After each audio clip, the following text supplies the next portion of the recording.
नमस्कार दोस्तों, स्वागत करता हूं आप सभी का यूसी लाइव के यूट्यूब चैनल पे। मेरा नाम है आशुतोष और आज मैं फिर से आपके लिए एक नया मॉक टेस्ट लेके आया हूं। जैसा कि आप सभी को पता है, इससे पहले हमने 5 मॉक टेस्ट कर रखे हैं, तो ये हमारा 6th नंबर का मॉक टेस्ट रहेगा। लेकिन इसके अंदर हमने 4th नंबर का पेपर डिस्कस करना है। इससे पहले हमने 3 पेपर ऑलरेडी डिस्कस कर लिए हैं, तो जिन भी बच्चों ने नहीं देखा, यही रिक्वेस्ट करूंगा कि उनको भी ज़रूर ट्राई करें। आज का जो मेरा पेपर है, ये 2017 और 18 का जो एग्ज़ाम हुआ था उसका ये पेपर लेके आया हूँ। इसमें मैं आपको टोटल 25 क्वेश्चन करवाऊंगा और हर लेवल का आपको यहाँ पे क्वेश्चन देखने को मिलेगा। तो सबसे पहला काम, वीडियो को लाइक कर दीजिए, शेयर कर दीजिए और चैनल को सब्सक्राइब कर दीजिए। अब बात रही इन क्वेश्चनों की, तो आपने लास्ट में अपना स्कोर मुझे ज़रूर बताना है कि आपका स्कोर कितना आ रहा है। अगर आप 25 में 20 के पास क्वेश्चन कर ले रहे हो तो बहुत अच्छी बात है, लेकिन आपने ट्राई करना है कि 25 में आपने 24, 22, 23 के आसपास जाना है। चलिए शुरू करते हैं आज की क्लास। तो ये रहा आपके सामने पहला क्वेश्चन, आप इसको जरूर ट्राई कीजिए, मैं इसका सोल्यूशन बताता हूं फिर। ठीक है, अब क्या बोला हुआ है कि P3Q, इसका क्या मतलब होता है कि P is daughter of Q। ठीक है, अगर आप ये देखो तो आपको यहां से समझ आ जाएगा कि ये ब्लड रिलेशन का क्वेश्चन है। किसका क्वेश्चन दिख रहा है आपको? ये ब्लड रिलेशन का क्वेश्चन दिख रहा है। लेकिन अब इसको थोड़ा अजीब तरीके से पूछा गया है। ठीक है, क्या बोला हुआ है कि जो 3 है उसका क्या मतलब होता है? P is daughter of Q। यहाँ पे देखो 5, P5Q, P is father of Q। 7 का क्या मीनिंग है? 7, P is mother of Q। 9 का मतलब है P is sister of Q। ठीक है, हर डिजिट का एक मतलब दे रखा है। अब उसी से रिलेटेड आपको ये वाली स्टेटमेंट सॉल्व करनी है और इसका सोल्यूशन देना है। चलो करते हैं स्टार्ट। सबसे पहले बोला J3L, तो 3 का क्या मतलब होता है? यहाँ पे देखो 3 का मतलब है कि J is daughter of L। तो इसका क्या मतलब हो जाएगा? J जो है डॉटर है किसकी? L की। अब L का जेंडर नहीं पता तो हमने इसको ऐसे छोड़ दिया। आगे बढ़ो, आगे बोला है L9N।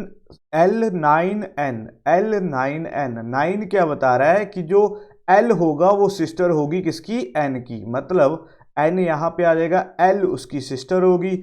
अगर L सिस्टर है तो इसका जो क्या होगा? हस्बैंड यहाँ पे जरूर आएगा। ठीक है, नेक्स्ट देखो, नेक्स्ट क्या बोला हुआ है क्या? N3O, 3 का क्या मतलब? अब यहाँ पे फिर से देखते हैं। N3O, N जो है डॉटर है O की, तो N फिर से डॉटर आ गई किसकी? O की, तो O आ गया मेरे पास यहाँ पे। आगे देखो O5K, O5K कहाँ गया? 5 O5K, O is father of K। O किसका फादर है? K का। तो यहाँ पे मतलब कोई एक बंदा और होगा जिसका नाम है K, वो भी इनका भाई बहन होगा। तो इस तरह से हमारा पूरा का पूरा ब्लड रिलेशन बनेगा। ठीक है, अब आगे आपसे क्या पूछा है? How J related to K, J K का क्या लगता है या लगती है? तो अगर आप देख रहे हो K की ये सिस्टर है, ये भी सिस्टर है और ये सिस्टर की क्या है? बेटी है। तो यहाँ पे अगर मैं ऑप्शन देखूं तो ऑप्शन नंबर 3 नीस मेरा क्या आ जाएगा? राइट आंसर आ जाएगा। तो यहाँ पे ऑप्शन नंबर सी मेरा क्या हो जाएगा? राइट आंसर हो जाएगा। उम्मीद करता हूं आपने इसका राइट आंसर निकाल लिया होगा। चलते हैं नेक्स्ट क्वेश्चन की तरफ। चलिए जी, नेक्स्ट क्वेश्चन कोडिंग डिकोडिंग का क्वेश्चन है, जरूर ट्राई कीजिए, बहुत इजी लेवल का क्वेश्चन है, आप इसको जल्दी से कर दीजिए। ठीक है, क्या बोला हुआ है? In a certain code bad is written as 7, SAP is written as 9 और BAN इज, आपको BAN का बताना है, बैन इसका कोड बताना है। तो किसी को भी उठा लो, तो बैड का उठा लेते हैं, BAD। अब मैंने जब ये क्वेश्चन आपको करवाए थे तो मैंने बोला था आपको इसकी प्लेस वैल्यू याद होनी चाहिए। तो B की प्लेस वैल्यू होती है 2, इसकी हो जाएगी 1 और इसकी आ जाएगी 4। तो अगर मैं इनका सभी का सम कर दूं तो 4 2 6 इज इक्वल टू 7। मतलब यहाँ पे जो मेरे पास कोडिंग ली हुई है वो क्या लिया हुआ है? इनकी प्लेस वैल्यू का सम। अब मेरे से पूछा किसका है? BAN का, तो लिख लेते हैं। B का आ जाएगा 2, A का आ जाएगा 1 और N की प्लेस वैल्यू होती है 14। तो अगर मैं इसको देखूं 14, 16 और 17, लेकिन यहाँ पे आपको 17 ऑप्शन में नहीं दिख रहा, नहीं दिख रहा। इन्होंने क्या किया है, जो ये 17 है इसको आगे 1 + 7 करके 8 निकाला हुआ है। तो इसका राइट आंसर क्या हो जाएगा? ऑप्शन नंबर A इसका राइट आंसर आ जाएगा। तो जिन भी बच्चों का निकल गया बहुत अच्छी बात है, जिनका नहीं निकला इसको जरूर ट्राई कीजिए, इस तरह के क्वेश्चन आपको जरूर देखने को मिलेंगे। चलते हैं नेक्स्ट क्वेश्चन की तरफ। चलिए जी, नेक्स्ट क्वेश्चन सिलॉग का क्वेश्चन है। बहुत सारे क्वेश्चन हमने इस तरह के प्रैक्टिस करने हैं क्योंकि यहां से आपको एक क्वेश्चन जरूर देखने को मिलेगा। हो सकता है आपको 2 क्वेश्चन भी आ जाए, तो ये 2 क्वेश्चन यानी कि सीधे 4 नंबर का बात है, 4 नंबर की बात है, तो इसको तो छोड़ना नहीं है, इसको पूरा करना है, सीखना है, अच्छे लेवल से सीखना है। तो देखते हैं क्या बोला हुआ है। सबसे पहले बोला सम पेन आर पेंसिल, मेरे पास कुछ पेन दे रखे हैं और कुछ पेन क्या है, पेंसिल है, मैंने बना दिया यहाँ पे पेन और पेंसिल। आगे बोला है सारे के सारे पेंसिल इरेजर है, सारे के सारे पेंसिल क्या है मेरे, इरेजर है। शायद ये क्वेश्चन हमने पहले भी किया था, शायद, पक्का नहीं बोल सकता, ठीक है चलिए जी। अब आगे बोला सम पेन आर इरेजर, क्या कुछ पेन आपको इरेजर दिख रहे हैं? हाँ जी सर, यहाँ पे देखो, यहाँ पे मेरे को बिल्कुल दिख रहे हैं, तो पहले वाला हो गया ट्रू।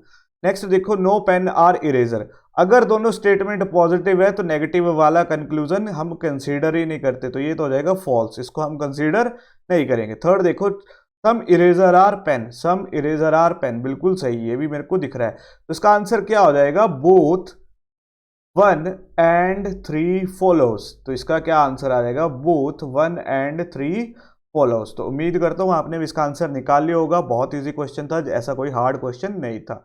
चलते हैं नेक्स्ट क्वेश्चन की तरफ। चलिए जी, नेक्स्ट क्वेश्चन ये रहा आपके सामने, ट्राई कीजिएगा क्या बोला हुआ है आपको। In the following question select the related word from the given alternative.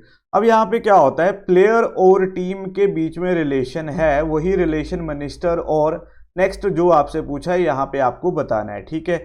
अगर आप देखो तो प्लेयर से मिलके ही आपकी क्या बनती है, टीम बनती है। अब एक टीम होगी, उसमें क्या होता है, मान लो क्रिकेट की टीम है, तो उसमें आपके 11 के 11 क्या आएंगे, प्लेयर कंसीडर होंगे, ठीक है।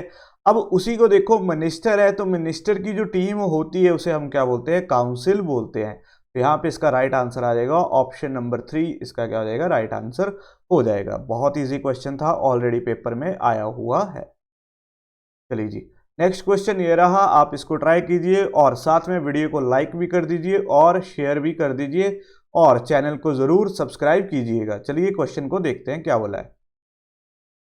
ठीक है, सेम क्वेश्चन है, इसका और इसका रिलेशन आपको दे रखा है, आपको 430 के साथ लगा के रिलेशन ये वाला डिजिट निकालना है, जो क्वेश्चन मार्क है यहाँ पे आपको इसको फाइंड आउट करना है। तो करते हैं। सबसे पहले देखो 850 और 863 इनमें क्या रिलेशन हो सकता है। तो अगर आप यहाँ पे देखो, अगर 850 में मैं 13 का एडिशन कर देता हूँ तो मेरे पास आ जाता है 863। आ रहा है कि नहीं आ रहा? लेकिन ये 13 कहाँ से आया? अब बोलोगे सर ये 13 कहाँ से लिखा? तो यहाँ पे देखो 8 + 5 + 0, इनको अगर मैं ऐड कर दूं तो मेरे पास आ जाता है 13 और यही यहाँ पे 13 इन्होंने एडिशन कर दिया है। अब 863 को निकालना है, ठीक है, तो कर लेते हैं। 8 + 6 + 3, 8 6 14, 14 और 3 17, तो यहाँ पे आ जाएगा 7, ठीक है। हाँ सॉरी, मैं 863 लिख दिया, 863 तो कर दिया है, 430 लिखना है ना, 430 करना है, 863 तो हमें निकालना था, वो हमने निकाल दिया। लिखते हैं 430, तो यहाँ पे आ जाएगा 4 + 3 कितना होता है, 7। 430 में जैसे ही 7 का एडिशन होगा तो मेरे पास आ जाएगा 437। ऑप्शन नंबर ए इसका क्या होगा, राइट आंसर होगा। ऑप्शन नंबर ए इसका राइट आंसर होगा। बहुत ही प्यारा क्वेश्चन था, ऑलरेडी एग्जाम में आया हुआ है, सीजीएल में ऑलरेडी आ चुका है। 2017 का ये पेपर हम यहाँ पे डिस्कस कर रहे हैं। जो बच्चा अभी जुड़ा है इससे पहले वाले क्वेश्चन देख सकता है, और ये 2017 का पेपर है जो सीजीएल का आया हुआ था। चलते हैं नेक्स्ट क्वेश्चन की तरफ। चलिए जी, इस तरह के क्वेश्चन जैसे ही आपको दिखे, मैंने आपको सीधे ही बोला है आपने सिर्फ लास्ट चीज पढ़नी है। क्या बोला हुआ है, डिक्शनरी के हिसाब से इनको अरेंज करना है। किसके हिसाब से अरेंज करना है इसको, हमें डिक्शनरी के हिसाब से अरेंज करना है। तो अगर सबसे पहले देखो तो सभी में पहला डिजिट सेम है, ये सारे के सारे क्या हो जाएंगे, कैंसिल हो जाएंगे। एक मिनट, थोड़ा सा लाइन मेरी टेढ़ी होगी, ठीक है, इसको करते हैं। सबसे पहले सभी के सभी पहले डिजिट यहाँ पे हो गए कैंसिल। अब यहाँ पे सेकंड डिजिट से हमें कंसीडर करना है। अब अगर डिक्शनरी के हिसाब से देखें तो सभी में देखें तो सेकंड डिजिट में सबसे पहले ए 3 जगह ए दिख रहा है, मतलब ए वाला डिजिट हमारा सबसे पहले आता है। अब अगर इन तीनों में देखो तो अगला डिजिट की तरफ जाना पड़ेगा, एन के। अगर देखो तो यहाँ पे एन के में अगर मैं देखूँ तो प्रेफरेंस दी जाती है के को, तो यानी कि नेक्स्ट डिजिट आ जाता है के से। अब के वाले भी मेरे पास कितने हैं, 2 हैं। कौन कौन से, के यू, ठीक है। अब नेक्स्ट डिजिट पे जाते हैं के और यू। अगर मैं देखूं के और यू में पहले कौन सा आता है, तो पहले आता है के, तो मतलब सबसे पहला डिजिट आ जाएगा मेरे पास, सेकंड डिजिट आ जाएगा। जैसे ही सेकंड आया तो इसके बाद आने वाला कौन सा है, थर्ड डिजिट आ जाएगा। तो 2 और 3 से जितने भी ऑप्शन स्टार्ट हो रही हैं, एक ही ऑप्शन स्टार्ट हो रही है, तो आंसर तो यहीं पे दिख गया। ठीक है, ज्यादा करने की जरूरत ही नहीं होती, बस आपको पहला और दूसरा निकालना है, आपके पास आंसर आ जाएगा। आपने आंसर टिक करना है, अपना 2 नंबर लेने और आगे की तरफ चलना है। यही स्मार्ट अप्रोच होती है। चलते हैं नेक्स्ट क्वेश्चन की तरफ। इस क्वेश्चन को आप पूरा अटेम्प्ट जरूर कीजिएगा, जो भी बच्चा बाद में वीडियो देख रहा है।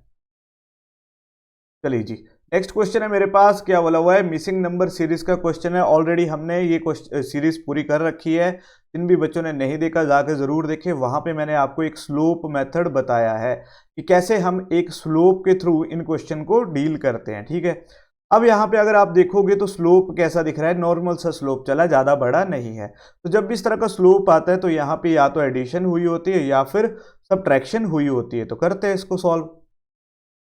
21, 26, 33, 42, 53 क्वेश्चन मार्क।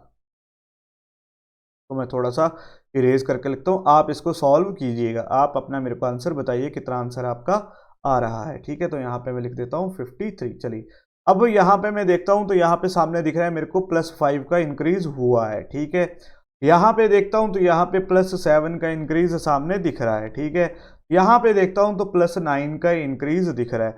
अब यहाँ पे एक चीज आ रही है कि ये सारे के सारे कौन से नंबर है, प्राइम नंबर चले हुए 5, 7, 9, तो अगला कौन सा आना चाहिए, 11। बिल्कुल सर, यहाँ पे 11 का ही इंक्रीज हुआ है। अगर ये सारे के सारे प्राइम नंबर है तो इसके बाद नेक्स्ट प्राइम नंबर कौन सा आता है, वो आता है मेरे पास 13। तो जैसे ही मैं 53 में 13 का एडिशन करूंगा तो मेरे पास आ जाएगा 66, और इसका राइट आंसर क्या हो जाएगा, ऑप्शन नंबर सी इसका क्या आ जाएगा, राइट आंसर आ जाएगा। तो बहुत अच्छा क्वेश्चन था, ऑलरेडी एग्जाम में आया हुआ है, उम्मीद करता हूं आपने इसको कर लिया होगा। चलते हैं नेक्स्ट क्वेश्चन की तरफ। नेक्स्ट क्वेश्चन आ जाता है मेरे पास डायरेक्शन का, बहुत इजी क्वेश्चन है, इसको ट्राई कीजिए। मैं यहाँ पे एक बार डायरेक्शन बना लेता हूँ। सबसे पहले नॉर्थ, फिर साउथ, फिर ईस्ट, फिर वेस्ट, इनके बीच की डायरेक्शन नॉर्थ ईस्ट, यहाँ बीच में आ जाती है साउथ ईस्ट, यहाँ पे आ जाता है साउथ वेस्ट, और यहाँ पे आ जाता है मेरे पास नॉर्थ वेस्ट। ये 8 डायरेक्शन हमें पता होंगी तो हम इस क्वेश्चन को आराम से कर लेंगे। चलिए, क्या बोला है, Kritika walk 40 metre towards south. सबसे पहले वो क्या करती है, साउथ की तरफ जाती है, कितना, 40 मीटर चली गई। चलिए जी, then turn to her right. अब यहाँ से अगर राइट देखूं तो राइट किस तरफ आएगा, इस तरफ आएगा, मतलब राइट चली गई, कितना गई, शी राइड 30 किलोमीटर, यहाँ से जाती है 30 किलोमीटर। ठीक है, अब आगे आगे क्या बोला, then turning to her left. अब यहाँ से इसका लेफ्ट कौन सी तरफ आता है, नीचे की तरफ आता है। ठीक है, कितना गई, 50 मीटर यहाँ पे चली गई। चलिए जी, again she turn to her left. अब यहाँ से लेफ्ट कौन सी तरफ हो जाएगा, ये तरफ आ जाएगा लेफ्ट, और राइड करती है 30 मीटर, मतलब यहाँ पे फिर से वापस 30 किलोमीटर आ जाती है। चलिए, तो यहाँ तक हमने बना लिया। अब आप पूछा है how far is she from her initial position. Initial position मतलब जो उसका क्या था, स्टार्टिंग पॉइंट था, वहां से वो कितनी दूर है। अगर मैं यहां देखूं और ये उसका क्या है, एंड पॉइंट है, इनके बीच आपको बताना है कितना डिस्टेंस है। 40 मीटर तो ये दिख रहा है, अब 50 मीटर ये है, तो ये भी आमने सामने वाला डिस्टेंस सेम होगा, तो ये भी कितना हो जाएगा, 50 मीटर हो जाएगा। तो 40 और 50 मेरे पास आ जाते हैं 90, मतलब इसका राइट आंसर हो जाएगा ऑप्शन नंबर डी, 90 मीटर का इसका राइट आंसर आ जाएगा। तो जो इसके बीच का डिस्टेंस था वो कितना था, 90 मीटर था। उम्मीद करता हूं आपने भी इस क्वेश्चन को कर लिया होगा। चलते हैं नेक्स्ट क्वेश्चन की तरफ। चलिए जी, नेक्स्ट क्वेश्चन ट्राई कीजिए। क्या बोला हुआ है, in the following question from the given alternative words select the word which can not be formed. मैंने बोला था जब भी इस तरह का क्वेश्चन आएगा ये चीज आपको जरूर पढ़नी है कि पूछा क्या है, बनेगा नहीं बनेगा। तो यहाँ पे क्या लिखा है, कैन नॉट बी फॉर्म्ड। तो इसको करते हैं, कैसे करेंगे, सबसे पहले देखते हैं हमारे पास शब्द कौन सा दे रखा है। शब्द दे रखा है कंसोलिडेट, कंसोलिडेट दे रखा है। अब देखना है कौन कौन सा इससे बनता है, CONSOLE, ये तो बन जाता है। ऑन सेट, O भी है, N भी है, S भी है, E भी है, T है, ये भी बनता है। सॉल्टी, Y देखो, Y यहाँ पे आपको कहीं पे भी Y नहीं दिख रहा, और यहाँ पे इन्होंने एक्स्ट्रा Y लगा रखा है, तो इसका राइट आंसर हो जाएगा ऑप्शन नंबर 3, या फिर मैं बोलूँ ऑप्शन नंबर C, इसका क्या आ जाएगा, राइट आंसर आ जाएगा। यही वो शब्द है सॉल्टी जो हम यहाँ से नहीं बना सकते, क्योंकि इसमें एक्स्ट्रा y दे रखा है, जबकि जो मेरे पास दे रखा है उसमें y का जिक्र ही नहीं है। तो यहाँ से हमारा जो राइट आंसर आ जाएगा वो आ जाएगा ऑप्शन नंबर 3। चलिए नेक्स्ट क्वेश्चन की तरफ चलते हैं। चलिए जी, नेक्स्ट क्वेश्चन ये रहा मेरे पास। ये वाले क्वेश्चन हमने मैथमेटिकल ऑपरेशन में किए थे, तो जिन भी बच्चों को आते हैं वो यहाँ पे ज़रूर ट्राई करें, जिनको नहीं आते वो वहाँ से सीख सकता है। सीखने के लिए जाइए, वहाँ पे वीडियो मैंने ऑलरेडी बना रखी है, तो वहाँ से आप इसका पूरा का पूरा बेसिक क्लियर कर लीजिएगा। चलिए चलते हैं इस क्वेश्चन की तरफ। अब बोला क्या है कि आपको इक्वेशन बनानी है इंटरचेंज करके दो साइन और दो नंबर, मतलब ये जो लेफ्ट हैंड साइड है राइट हैंड साइड के इक्वल करना है। लेकिन इसके लिए आपको इन चार ऑप्शन में कोई एक ऑप्शन उठानी है। जैसे ही आप इनको रखोगे, उस ऑप्शन को रखोगे, तो आपका left hand side right hand side के इक्वल हो जाएगा। तो सबसे पहले मैं ऑप्शन उठाता हूँ, ऑप्शन नंबर बी। ठीक है, तो सबसे पहले मल्टीप्लाई और प्लस को चेंज करना है। तो जहां पे मल्टीप्लाई है वहां पे आ जाएगा प्लस, और जहां पे प्लस होगा वहां पे आ जाएगा मल्टीप्लाई। तो ये तो आ गया, ओह सॉरी। और साथ में 4 और 5 को भी चेंज करना है, तो 5 की जगह आ जाएगा 4 और माइनस, ठीक है, 5 की जगह आ जाएगा 4 की जगह आ जाएगा 5। ठीक है, तो यहाँ पे आ जाते हैं। सबसे पहले बोर्ड मास यहाँ पे लगाते हैं। तो बोर्ड मास क्या बोलता है, सबसे पहले डिवीजन होगी, डिवीजन तो है नहीं, तो मल्टीप्लीकेशन होगी। 6 को 4 से मल्टीप्लाई किया तो मेरे पास आ जाता है 24। 7 + 24 - 5, तो यहाँ पे तो मेरे पास आ जाते हैं 31। 31 में अगर मैं 5 को सब्ट्रैक्ट करूँ तो मेरे पास आता है 26। मतलब left hand side right hand side के इक्वल नहीं है। ये वाली इक्वेशन तो होगी नहीं, मतलब सेकंड वाला मेरा नहीं होगा। चलते हैं अब थर्ड उठाते हैं, मतलब इसका नेक्स्ट वाला उठा के देखते हैं। इन्हीं में से कोई तो एक होगा ही होगा। इसको मैं इरेज कर देता हूँ, आप इसको साथ में ट्राई कीजिए। ठीक है, चलिए नेक्स्ट हमारे पास क्या दे रखा है, प्लस और माइनस को चेंज करना है, साथ में 5 और 6 को भी चेंज करना है। 7 मल्टीप्लाई वैसा रहेगा, 6 की जगह आ जाएगा 5। ठीक है, प्लस की जगह आ जाएगा मेरे पास माइनस, और 5 की जगह क्या आ जाएगा 6, और जहाँ पे माइनस था वहाँ पे आ जाएगा +4। तो यहाँ पे करता हूँ 7 × 5 = 35 - 6 + 4। 35 + 4 आ जाते हैं मेरे पास 39। 39 में अगर मैं 6 को सब्ट्रैक्ट करूं तो मेरे पास आ जाता है 33। मतलब लेफ्ट हैंड साइड अब मेरा इक्वल आ गया राइट हैंड साइड के। तो कौन सा ऑप्शन हुआ, ऑप्शन नंबर सी, या फिर मैं बोलूं ऑप्शन नंबर 3 इसका क्या आ जाएगा, राइट आंसर आ जाएगा। उम्मीद करता हूं आपने इस क्वेश्चन को कर लिया होगा और आपका भी यही आंसर आया होगा। बहुत सारे क्वेश्चन इस तरह के आपको जरूर देखने को मिलेंगे। चलिए नेक्स्ट क्वेश्चन करते हैं। बहुत ही प्यारा क्वेश्चन है, बहुत ही अच्छा लॉजिक है, तो आप इसको जरूर ट्राई कीजिए, फिर मैं बताता हूँ इसके अंदर क्या लॉजिक है। ठीक है, अब आपको यहाँ पे 2 डिजिट दे रखे हैं, 2 सिंबल दे रखे हैं, सिंबल दे रखे हैं, और इन्हीं सिंबल की जगह पे आपको कोई वैल्यू, कोई क्या बोलते हैं, सिंबल जो दे रखे हैं इनमें आपको कोई ऑपरेशन फिट करना है। या तो यहाँ पे प्लस होगा, या मल्टीप्लाई होगा, या डिवीजन होगा, या सब्ट्रैक्शन होगा। इनमें से कोई आएगा।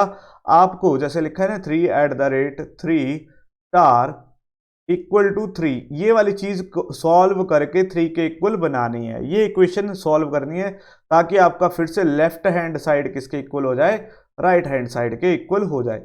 अब आप बोलोगे सर इसको कैसे करेंगे, क्या सॉल्व करेंगे कि मेरे पास 3 आ जाए। तो बहुत ईजी है, मैं बताता हूं। अगर मैं 3 की जगह अगर मैं यहाँ पे डिवाइड कर दूं 3 को 3 से, और स्टार की जगह उसी को मल्टीप्लाई कर दूं 3 से, तो मेरे पास क्या आ जाता है, यहाँ पे आ जाएगा 1।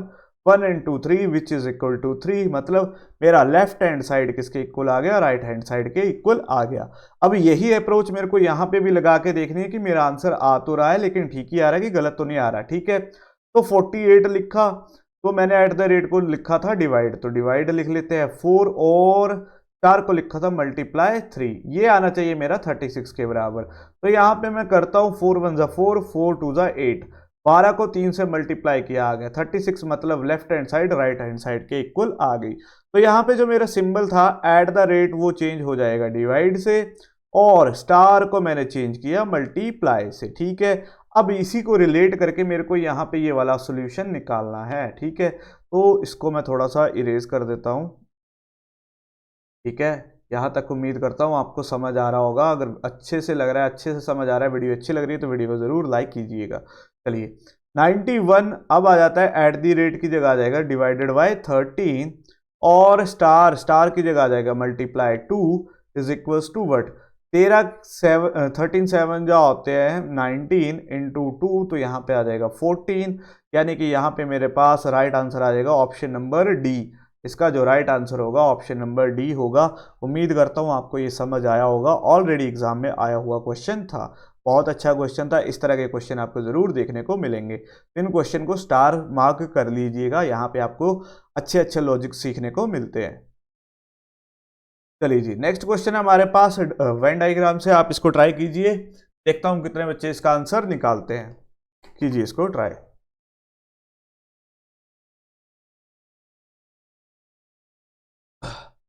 चलिए, उम्मीद करता हूं आपने इसको ट्राई किया होगा। क्या बोला है, identify the diagram that best represent the relationship among the classes. ठीक है, आपको बोला है ब्रदर, हस्बैंड और मैन, मतलब जो व्यक्ति है जो आपको बताना है वो क्या होना चाहिए।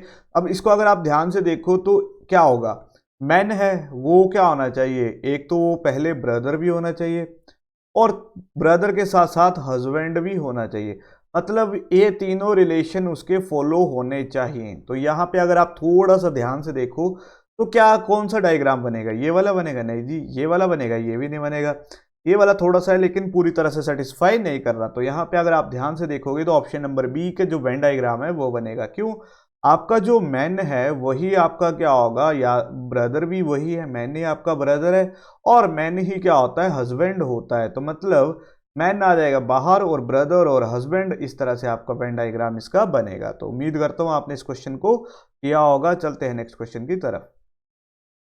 चलिए जी, नेक्स्ट क्वेश्चन आ जाता है मेरे पास सर्कल का क्वेश्चन, बहुत अच्छा क्वेश्चन है, साथ साथ में आप इसको ट्राई कीजिए और अपना आंसर मुझे बताइएगा। क्या बोला है, 6 फ्रेंड बोले PQRSTU are sitting closed circle facing the centre.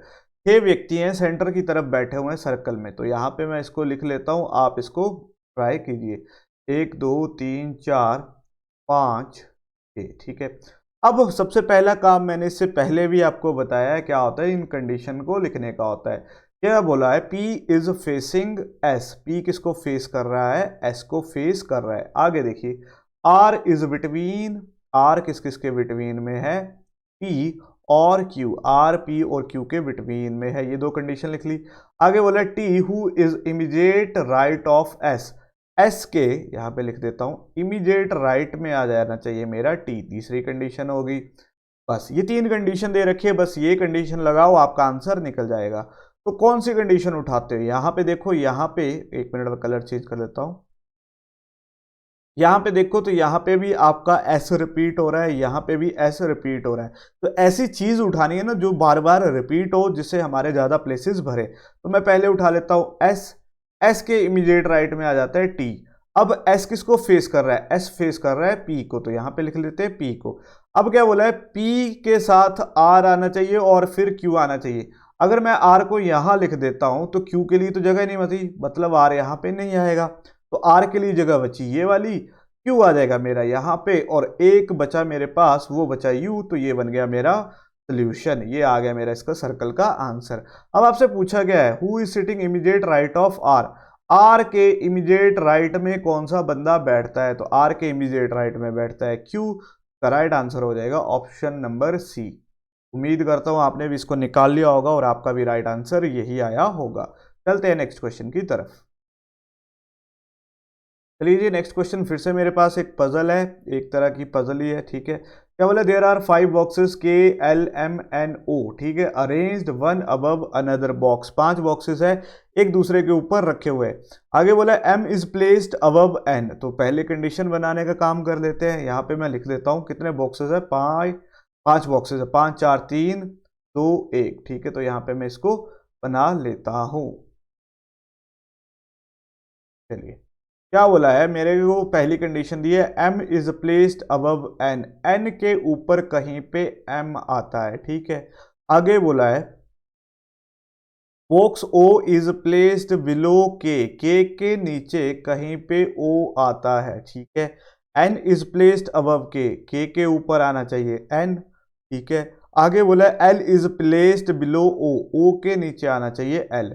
अब ये मेरे पास सारी की सारी कंडीशन दे रखी हैं, तो अगर आप इनको थोड़ा सा ध्यान से देखो तो कुछ भी नहीं है, कुछ नहीं है इस क्वेश्चन में। बस ये कंडीशन आपने लिख ली तो आपका क्वेश्चन आराम से बन गया। अब बोला के नीचे ओ आना चाहिए, ओ के नीचे एल आना चाहिए, तो मैं क्या करता हूं, एल को सबसे नीचे लिखता हूं, फिर लिखता हूं ओ के ऊपर आना चाहिए के, आ गया। अब के ऊपर आना चाहिए एन, और एन के ऊपर आना चाहिए एम, तो ये मेरा सोल्यूशन बन गया और यही मेरा क्या आ गया, राइट आंसर आ गया। अब आपसे पूछा who among the following is the bottom most box, सबसे नीचे कौन सा बॉक्स है, तो सबसे नीचे आ जाता है एल, यानी कि ऑप्शन नंबर 2 इसका क्या हो जाएगा, राइट आंसर हो जाएगा। बस आपको करना क्या है, जब भी आपके पास या पजल आती है, सिटिंग अरेंजमेंट आता है, कुछ भी आता है, जस्ट आपको सबसे पहले कंडीशन लिखनी है। अगर आपने कंडीशन लिख ली तो आपका 90% काम तो वहीं पे हो जाएगा, बस उसके अलावा आपने कुछ नहीं करना। चलते हैं नेक्स्ट क्वेश्चन की तरफ। चलिए जी, क्वेश्चन पढ़िए क्या बोला है, choose the option that most resemble the mirror image of the given word when the mirror image placed to at the right side। अब आपको दे रखा है एम दे रखा है, और क्या बोला हुआ, इसके राइट साइड में मिरर इमेज लगा दी मैंने, क्या लगा दी, मिरर इमेज लगा दी। तो एम की जो मिरर इमेज में जो इमेज आएगी वो किस तरह से आएगा, जो यहाँ पे एम आएगा वो किस तरह से बन के आएगा। तो मैंने बताया था मिरर इमेज में क्या हो जाता है, उल्टा हो जाता है। तो यहाँ पे आ जाएगा एम, फिर आ जाएगा आई, फिर आ जाएगा ए। तो इसकी जो मिरर इमेज बनेगी वो बनेगी मिया, मतलब ऑप्शन नंबर बी इसका क्या होगा, राइट आंसर होगा। इस तरह से भी आपको बहुत सारे क्वेश्चन देखने को जरूर मिलेंगे, मिरर इमेज का क्वेश्चन आपको जरूर देखने को मिलेगा, तो इनको जरूर प्रैक्टिस करके जाइएगा। चलते हैं नेक्स्ट क्वेश्चन की तरफ। चलिए जी, नेक्स्ट क्वेश्चन आपके पास नंबर सीरीज का क्वेश्चन है, अच्छे लेवल का क्वेश्चन है, इसको जरूर ट्राई कीजिए पहले खुद। क्या बोला हुआ है, यहाँ पे आपको एक नंबर दे रखा है और बोला है जो ग्रुप में मैच नहीं करता, यहाँ पे आपको ग्रुप बना के रखा हुआ है और आपको उसमें लॉजिक लगा के बताना है कौन सा ग्रुप में मैच नहीं करता। तो मैं यहाँ पे लिख लेता हूँ 1 2 6 21 88 4 4 6 2 6 7 6। अगर मैं यहाँ पे देखूँ 1 से 2 के बीच में क्या लॉजिक है, सबसे पहले 1 से 2 में लॉजिक आ जाता है 1 + 1, ठीक है, ये आ जाता है मेरे पास 2, ठीक है। अब 2 से 6 में लॉजिक देखते हैं, तो यहाँ पे आ जाता है 2 × 3 6 6 3 18 + 2 3 2 2 4 + 2, ठीक है, 1 1 1 प्लस, ठीक है। यहाँ पे देखते हैं 21 4 4 4 2 8, ठीक है, हाँ जी, 4 + 4, ठीक है। तो यहाँ पे आना चाहिए 88 5 8 5 40 0 4 8 5 40 440 प्लस यहाँ पे फिर से ऐड होना चाहिए 5, तो आना चाहिए 445, लेकिन आया कितना है 446, मतलब यहाँ पे 446 मेरा गलत है, यहाँ पे आना कितना चाहिए 445। क्या लॉजिक था यहाँ पे अच्छे से बताता हूँ आपको फिर से, 1 2 6 21 88 4 4 6 2 6 7 6। अगर आप इसका स्लोप देखो ना, स्लोप शुरू में धीरे से बढ़ा है, लास्ट में एकदम से बढ़ गया है। तो इस तरह का स्लोप मैंने आपको बताया था, क्या बताता है, यहाँ पे या तो मल्टीप्लिकेशन हुई है या फिर डिवीजन हुई है, इसीलिए मैंने यहाँ पे क्या किया, मल्टीप्लिकेशन उठा के कर दी।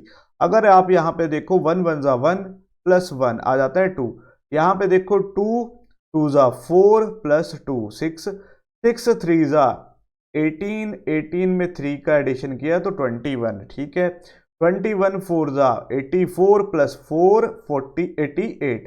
तो यहाँ पे आना चाहिए 88 5 88 5 होते हैं 440, 440 में जैसे ही मैं 5 का एडिशन करूंगा तो आना चाहिए 445, मतलब 446 जो है मेरा रॉन्ग नंबर है यहाँ पे। तो इसका राइट आंसर आ जाएगा ऑप्शन नंबर बी या ऑप्शन नंबर सेकंड।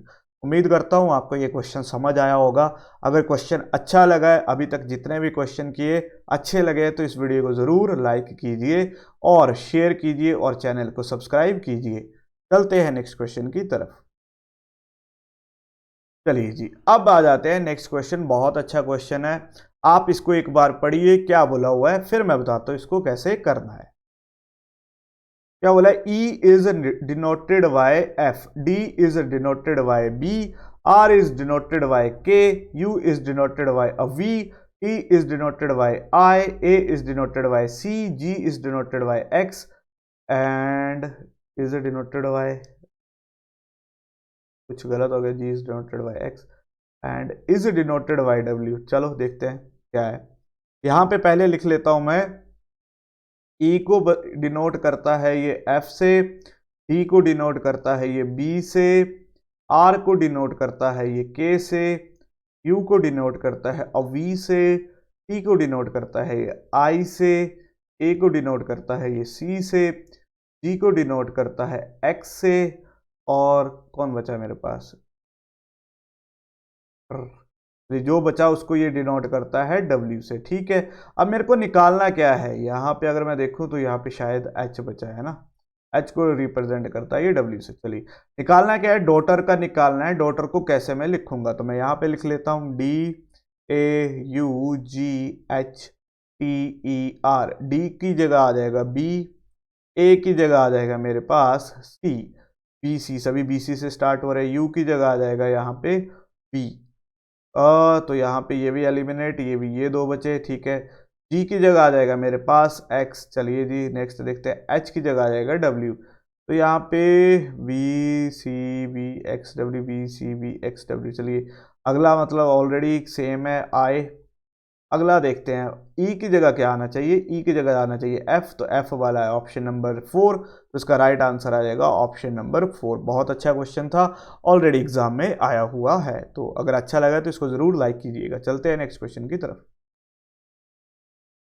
चलिए जी नेक्स्ट क्वेश्चन फिर से मेरे पास लॉग का क्वेश्चन है, उम्मीद करूंगा आप इसको जरूर ट्राई करोगे और अपना आंसर मुझे दोगे। क्या बोला है, some potato are onion, some onion are tomato, तो इसको बना लेते हैं। सबसे पहले बनाएगा सम पोटैटो आर ओनियन, ठीक है। आगे बोला सम ऑनियन आर टोमेटो, ये मेरे पास इनका वेन डायग्राम बना। अब आगे बोला some tomato are potato, some tomato और पोटैटो के बीच में आपको डायरेक्ट रिलेशन नहीं दिख रहा, यहाँ पे आपको डायरेक्ट रिलेशन नहीं दिख रहा। जहाँ पे डायरेक्ट रिलेशन नहीं हम बोलेंगे वी कांट से दैट। आगे लिखा है नो टोमेटो इज पोटैटो, फिर से वही बात, टोमेटो और पोटैटो के बीच में डायरेक्ट रिलेशन है ही नहीं। नेगेटिव स्टेटमेंट को कैसे कंसीडर कर दे जबकि दोनों पॉजिटिव स्टेटमेंट दे रखी हैं। पॉजिटिव स्टेटमेंट नेगेटिव को कंसीडर नहीं कर सकते, तो यहाँ पे आंसर आएगा क्या। अब यहाँ पे एक चीज देखो जो बहुत इंपॉर्टेंट है इस तरह के क्वेश्चन में, यहाँ पे टोमेटो है, यहाँ पे भी टोमेटो है, यहाँ पे पोटैटो है, यहाँ पे भी पोटैटो है।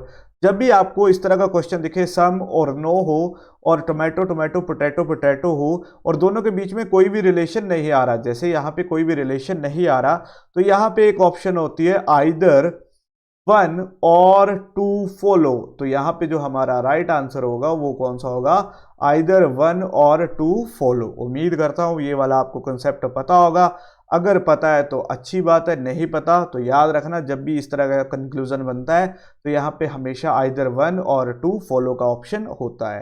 चलते हैं नेक्स्ट क्वेश्चन की तरफ। चलिए ये वाला क्वेश्चन मैं देके जा रहा हूँ आपके लिए होमवर्क, क्यों, क्योंकि इस तरह के बहुत सारे क्वेश्चन हमने ऑलरेडी कर रखे हैं, ये सारे के सारे क्वेश्चन हमने बहुत सारे किए हुए हैं, तो ये आपने करना है। इसका आंसर मेरे को आपने कमेंट बॉक्स में ज़रूर देखना है, आपने स्कोर भी बताना है और इसका आंसर भी मुझे ज़रूर देना है। चलिए नेक्स्ट आ जाते हैं, इस तरह का क्वेश्चन आपको ज़रूर देखने को मिलेगा आने वाले एग्जाम में, या तो प्री में दिखेगा या फिर मेन में दिखेगा ही दिखेगा। अब बोला क्या है, सबसे पहले बोला है O is shorter than P what taller than Q, ठीक है। आगे बोला R is shorter than S what taller than T, ठीक है। Q is taller than S, so who is the tallest, ठीक है। सबसे टॉलेस्ट कौन है, तो क्या करेंगे, सबसे पहले लिख लेते हैं O जो है छोटा है P से लेकिन बड़ा है किससे, Q से, कंडीशन 1 आ गई। आगे बोला है R is shorter than S, R जो है S से छोटा है लेकिन बड़ा है T से। चलिए जी आगे बोला Q is taller than S, Q किससे बड़ा है, अब Q जो टॉलर है S से, तो यहाँ पे ये जो कंडीशन बनी अब इसी को मर्ज करना है इसके साथ। अगर आप देखो तो यहाँ पे P जो बड़ा है O से, O बड़ा है Q से, Q बड़ा है S से, S बड़ा है R से, R बड़ा है T से। मेरा आंसर आ गया इस तरह से ये वाला। अब आपसे पूछा हु इज द टॉलेस्ट, सो सबसे बड़ा कौन है P, तो ऑप्शन नंबर डी मेरा क्या हो जाएगा, राइट आंसर हो जाएगा। तो इस तरह का एक क्वेश्चन आपको जरूर देखने को मिलेगा आने वाले आपके एग्जाम में, तो इनको स्किप मत कीजिए, जरूर ट्राई कीजिएगा। चलिए जी, नेक्स्ट क्वेश्चन मेरे पास आ जाता है नंबर सीरीज का, या फिर मैं बोलूं इंसर्टिंग मिसिंग कैरेक्टर का। आपको ये वाला फाइंड आउट करना है, ठीक है। अब इसमें या तो कॉलम वाइज या फिर रो वाइज आपको ऑपरेशन लगाने हैं, सॉरी रो वाइज या फिर कॉलम वाइज ऑपरेशन लगाने हैं। आपको देखना है आपका आंसर आ रहा है कि नहीं आ रहा, ठीक है। तो इसके पीछे का लॉजिक देखते हैं, क्या लॉजिक हो सकता है, कैसा लॉजिक होगा, क्या होता है, तो देखते हैं, इसको करते हैं सॉल्व। तो इरेज कर देता हूँ, ठीक है। तो सबसे पहले इसको करते हैं रो वाइज, क्यों, क्योंकि कॉलम वाइज इतना तो मेरे को दिख नहीं रहा, तो यहाँ पे इसको रो वाइज करते हैं। तो इसके पीछे का लॉजिक क्या है, तो सबसे पहले मैं करूंगा 54 में से 40 को सब्ट्रैक्ट। तो जैसे मैंने 54 में से 40 को सब्ट्रैक्ट किया तो मेरे पास आ गया 14, ठीक है, 14 आ गया।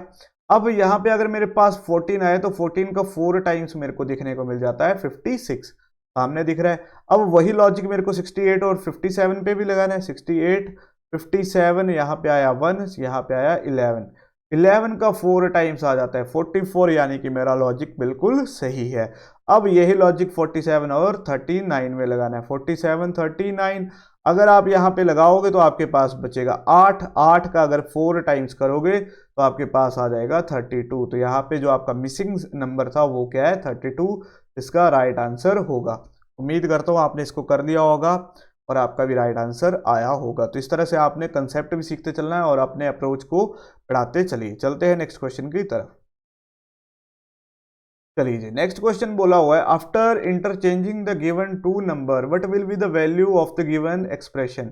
अब आपको जो ये नंबर दे रखे हैं इनको इंटरचेंज करना है और आपने आंसर बताना है क्या आंसर आ रहा है, ठीक है। बहुत इजी क्वेश्चन है, ऐसा कोई हार्ड क्वेश्चन नहीं है, लेकिन आया हुआ एग्जाम में तो हमें तो करना पड़ेगा। सबसे पहले किस किस को चेंज करना है, 20 और 10 को चेंज करना है। तो 10 की जगह लिख दो 20, फिर आएगा प्लस 30 माइनस 5 और 20 की जगह आ जाएगा 10 डिवाइडेड बाय 2।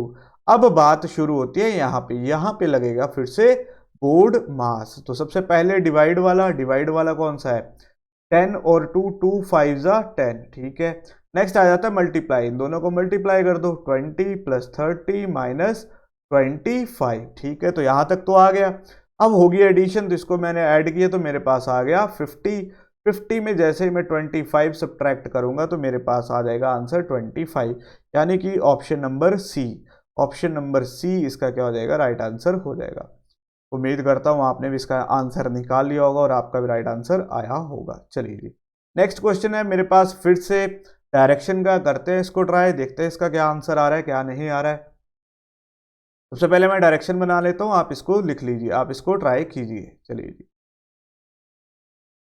ठीक है, आप ट्राई कीजिए, अपना आंसर मुझे बताइए कि इन बच्चों का कितना कितना आंसर आ रहा है। सबसे पहले बोला राहुल वॉक करता है 15 मीटर साउथ, राहुल जाता है 15 मीटर साउथ की तरफ, ठीक है। इसको थोड़ा सा छोटा कर देते हैं, काफ़ी बड़ा हो गया है, तो स्पेस भी नहीं हमारे पास, ठीक है।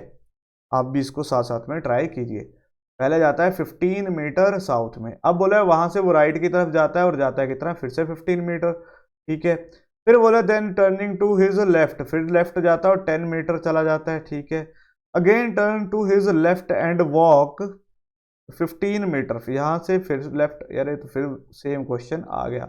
अब आपसे पूछा है हाउ फार, ठीक है, तो सेम ही क्वेश्चन है, इस तरह का क्वेश्चन मैंने पहले भी कर रखा है। तो 15 ये है, 10 ये है, तो इन दोनों का सम कितना हो जाएगा 25, तो इसका राइट आंसर आ जाएगा ऑप्शन नंबर बी। तो ये ऑलरेडी एग्जाम में आया हुआ था, तो देखना था, करना था, तो दोनों एक जैसे क्वेश्चन थे। चलिए अच्छा क्वेश्चन है, कर दिया तो कोई बात नहीं। अगर आपसे पूछा होता ये वाला डिस्टेंस बताइए तो आप कैसे बताते, उम्मीद करूंगा आपको पता होगा। जब भी आपके पास दो साइड दे रखी हो तो तीसरा कैसे निकालते हैं, पाइथागोरस लगा के। 15 का स्क्वायर दोनों का स्क्वायर कितना हो जाएगा 225 प्लस 225 अंडर रूट में, तो ये सॉल्व करेंगे आपका आंसर आ जाएगा। चलते हैं नेक्स्ट क्वेश्चन की तरफ। चलिए, तो ये था मेरे पास लास्ट क्वेश्चन है, ये लास्ट क्वेश्चन भी मैं आपको देके जा रहा हूँ होमवर्क के लिए। तो अराउंड हमने 23 या 24 के आसपास क्वेश्चन कर लिए हैं। तो आपने मेरे को बताना है आपने आज के क्वेश्चनों में कितना स्कोर किया, आपको कितना स्कोर आया, आपके कितने क्वेश्चन सही हुए, क्योंकि ये पेपर 2017 में आया हुआ पेपर था, वहां से मैं इसको लेके आया हूं। इसको स्किप मत कीजिएगा। दोबारा अगर कोई बच्चा देख रहा है, अभी जुड़ रहा है, तो इसको शुरू से ज़रूर देखिएगा। और एक यही रिक्वेस्ट करूंगा कि अपना स्कोर मुझे ज़रूर बताइए, आप कितना स्कोर लेके आ रहे हो, क्योंकि जैसे ही आपका पेपर आएगा, ये जो चीज़ आप यहाँ से सीख के जा रहे हो, करके जा रहे हो, आपकी बहुत अच्छे से हेल्प करेगा। आप 50 में से 50 नंबर भी ले लोगे अगर इसी तरह से आप प्रैक्टिस करते रहोगे। तो मिलते हैं नेक्स्ट टाइम, तब तक के लिए थैंक यू।